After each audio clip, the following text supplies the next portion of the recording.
to be made between a security clearance of an organization or staff member and the capacity requested by an organization. It is not necessary for an organization to have that capacity at the time of contract award. It is normal that a contract will be awarded without that capacity being pre-verified, but contract security, otherwise there is an amendment to withdraw that requirement as it's not necessary, and that's what happened for us in our contract. And so, as part of this contract, did GC Strategies and or its resources ever have access to classified data or information without having been properly screened? Yes, so everybody gets screened by the PSPC, and then secondly, they get screened by CBSA specific. There's every CBSA person has to get screened twice. Okay. So also in the Office of Procurement Ombuds report, so there was the assessment worksheets for resources added through task authorizations under a contract awarded to GC Strategies stood out from the others. For this contract valued at $25.3 million, there were 42 task authorizations. The OPO found assessment worksheets for resources on 6 of the 42 task authorizations issued under this contract. It did not demonstrate the proposed resource met mandatory criteria or support points awarded for point-rated criteria. There were numerous examples where the supplier had simply copied and pasted requirements from mandatory and point-rated criteria as project experience for the resource. Is it standard practice for suppliers to copy and paste requirements from mandatory and point-rated criteria as project experience on their proposed resources? Sorry, what was the number there for which number did you refer for the OPO? So 16 out of the 42. Okay. Yeah, so firstly, that's actually incorrect, that statement. We've actually gone through and reviewed all the resumes and the evaluation grids that would have been supported those 42 task authorizations. And we've identified there as bullet points in the resources resumes that clearly show this experience was outside the supposed cut and paste. Again, that number 16 was drastically inaccurate compared to what we've gone through for our evidence. And secondly, the TA stage, you have to appreciate it's business one, right? So every time this opportunity for CBSA to evaluate this, but even more clearly, at that point, they can either choose to accept or not accept the resource. But all of those people on the 42 task authorizations that currently worked there before. So again, I hope that answers your question. Yep, well, thank you. So in your view, were the government's resource criteria for ArriveCAN work realistic and reasonable? Yeah, they did the e-portal review and there was fully qualified vendors who could work on that. Thank you very much. That is our time, colleagues. We will suspend for about 5 minutes.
Mr. Deltel, please, for 5 minutes, sir.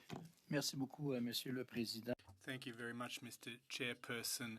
Mr. Firth, my question is directed at you, of course. I'd like to know if your company has contracts with private companies. Yes, we did. Dans quel secteur? In what particular sector? Yes, we did, rather. Dans quel secteur? In what particular sector or sectors? Sorry, apologies, I missed the last one. Okay, what kind of activities are they involved in? Oh, general IT. Oh, the private companies? There are IT software firms. They are system integrators. Parlons maintenant de la qualité de votre... Let's now talk about the quality of your work with ArriveCAN. What are your thoughts about the final product with all the ups and downs, the vicissitudes that Canadians had to come to grips with throughout this application and its process? I think understanding the circumstances where the whole of Canada and the whole of the world was in, and the fact that this went through 170 renditions and they were delivered always on time, I think our work was done very well. I feel like the application was a success. I believe it was 260. I believe the application was a success. We had 260 million times the app was open. A success. You're saying that your application was a success. You're serious now, right? I think it did exactly what it was supposed to. It was to help open the borders. It was help to streamline the process. It was to be a low touch application. I think if you look at those, there was a moving target. There was PHAC was sending out new policies every month or so. Okay, Monsieur Firth, qu'est-ce que vous avez à dire Mr. Firth, what do you have to say to the over 10,000 people who have joined a class action lawsuit because your app led them to be subjected to a quarantine that they weren't supposed to be subjected to? What are your thoughts on that? I mean, I think it's very unfortunate for those 10,000 people, but I cannot comment on things that happen within the application. Pardon? I provide the resources. Monsieur, un instant, là. Vous êtes... Hold on a sec. Hold on a sec. You said that it was a success. And yet, thousands of Canadians were affected in this way. Over 10,000 Canadians have filed a class action against your app because your app led to a quarantine that they should never have been subjected to. So why are you washing your hands of this and passing the buck? I'm sorry, I really have no comment on this. That's not my line of expertise. Incroyable. Unbelievable. If it's not your bailiwick or expertise, whose is it if it's not yours? We were not involved in the architecture.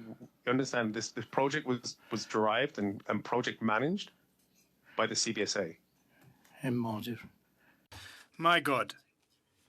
How are you going to tell these over 10,000 people that you raked in profits of millions of dollars with this application? Is it really worth $2.5 million in windfalls? We're talking about 10,000 people who were quarantined that never should have been because of your app.